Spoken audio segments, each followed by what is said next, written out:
नमस्कार दोस्तों, स्वागत है तमाम मित्रों MCS digital guide YouTube channel अंदर। दोस्तों आज આપણે માહિતી મેળવવાના છે ખાસ કરીને ગરીબ અને મધ્યમ વર્ગના લોકોને ઉપયોગી થાય તેવી।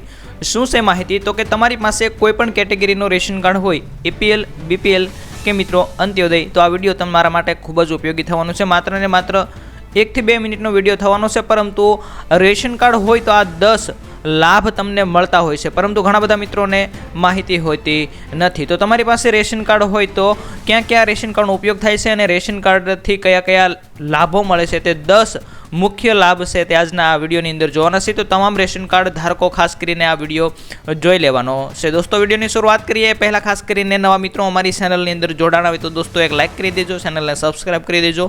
અન્ય વ્યક્તિઓને ઉપયોગી થાય તેમ હોય તો તે વિડીયોની લિંક તેમને શેર કરજો જેથી તેમને પણ ઉપયોગી થાય। શરૂઆત કરીએ દોસ્તો આજના આ વિડીયોની।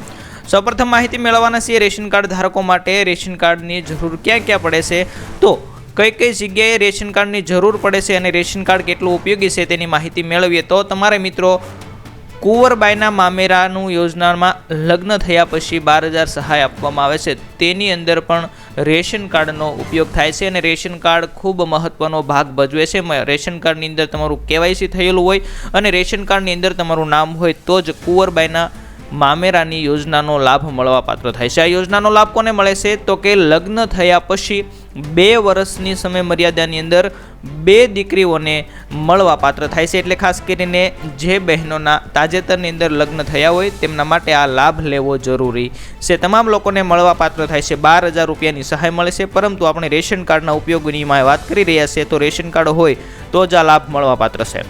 ત્યાર પછી વાત કરીએ તો કે બીજા નંબરનો લાભ પોલીસ વેરિફિકેશનનો દાખલો। તમે કોઈ પણ સરકારી હોય, પ્રાઇવેટ હોય, કોઈ પણ જગ્યાએ નોકરી કરવા જાઓ તો સૌપ્રથમ તમારું પોલીસ વેરિફિકેશન NOC માગે છે। તો આ NOC કઢાવવા માટે પણ તમારે પોલીસના દાખલા કઢાવવા માટે પણ રેશન કાર્ડની જરૂર પડતી હોય છે। તે ઓનલાઈન એપ્લિકેશન કરતી વખતે તમારી પાસે રેશન કાર્ડ માગવામાં આવે છે। તો આ મુખ્ય 2 મોટા લાભો અથવા તો મિત્રો રેશન કાર્ડની જરૂર ક્યાં પડે તેની આપણે માહિતી મેળવી। ત્યાર પછી આગળ જોઈએ તો કે દર મહિને ઘઉં અને ચોખા મફતમાં મેળવવા માટે તો મિત્રો તમારે ઘઉં અને ચોખા એકદમ ફ્રીમાં આપવામાં આવે છે, તેના પૈસા આપવાના હોતા નથી। તો આ વસ્તુ મેળવવા માટે પણ રેશન કાર્ડનો ઉપયોગ થાય છે। ત્યાર પછી ખાંડ, છણા અને દાળ આ વસ્તુના પૈસા તમારે આપવાના હોય છે, તો આ વસ્તુ પણ તમને એકદમ વ્યાજબી ભાવે અનાજની દુકાન હોય ત્યાંથી મળતી હોય છે। ત્યાર પછી મહિલાઓ માટે સિલાઈ મશીન, જેમ કે ઘણી બધી યોજનાઓ છે, PM વિશ્વકર્મા યોજના છે, ત્યાર પછી કુટીર યોજના છે, સમાજ કલ્યાણની અંદર માનવ ગરિમા મિત્રો ટૂંક જ સમયની અંદર શરૂ થવાની છે। આ યોજના ગણતરીના દિવસોની અંદર શરૂ થઈ શકે છે। કદાચ શક્ય હશે તો હું કયા કયા સાધનો મળે, કયા કયા ડોક્યુમેન્ટની જરૂર પડે તેનો વિડીયો ટૂંક સમયની અંદર આ ચેનલની અંદર અપલોડ કરવાનો છું, તો દોસ્તો ચેનલ સાથે જોડાઈ જજો। તો મહિલાઓ માટે સિલાઈ મશીન યોજનાઓનો લાભ લેવા માટે પણ રેશન કાર્ડની જરૂર પડતી હોય છે। ત્યાર પછી મોટા ભાગનો જે સ્કોલરશિપના ફોર્મ હોય છે, જેમ કે ડિજિટલ ગુજરાત સ્કોલરશિપ, તેની અંદર વિદ્યાર્થીઓ ફોર્મ ભરવા જાય તો તેની અંદર પણ રેશન કાર્ડ માગતા હોય છે, કેમ કે રેશન કાર્ડની અંદર KYC હશે તો જ હવે આ ફોર્મ ભરી શકાશે। તો રેશન કાર્ડનો આ મોટો ઉપયોગ છે। ત્યાર પછી મકાન બનાવવા માટે હાલ યોજનાનું ફોર્મ શરૂ છે, પંડિત દીનદયાળ આવાસ યોજના। જે મિત્રોએ હજુ સુધી ફોર્મ નથી ભર્યું અને આ યોજનાનો લાભ લેવો હોય તો મિત્રો ઓનલાઈન સેન્ટરમાં જઈ અને આ ફોર્મ ભરી દેવાનું છે। પંડિત દીનદયાળ આવાસ યોજના, આ યોજનાના ફોર્મ શરૂ છે। જો મિત્રો કોમેન્ટ કરશો કે આ યોજનાનો વિડીયો બનાવો તો આપણે કયા કયા ડોક્યુમેન્ટની જરૂર પડે છે, કેટલા લાભ મળે તેનો વિડીયો તમને અપલોડ કરીશું જેથી તમને માહિતી મળી જાય। તો આનો પણ રેશન કાર્ડનો ઉપયોગ છે તે આ પંડિત દીનદયાળ આવાસ યોજના છે તેની અંદર ઉપયોગી થતો હોય છે।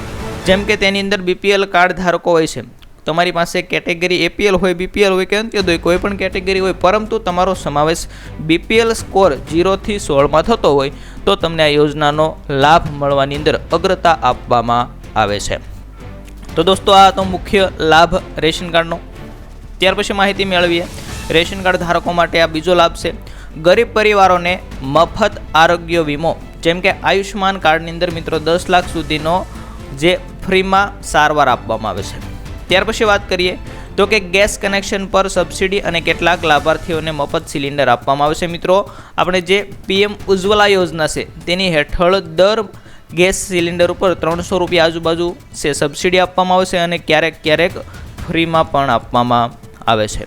અને વૃદ્ધ અને દિવ્યાંગ માટે મફત પેન્શન સહાય, તો કે વૃદ્ધ અથવા તો દિવ્યાંગ જે અપંગતા ધરાવતા લોકો છે તેમના માટે પેન્શન યોજનાનું ફોર્મ ભરવા માટે આ રેશન કાર્ડની જરૂર પડે છે।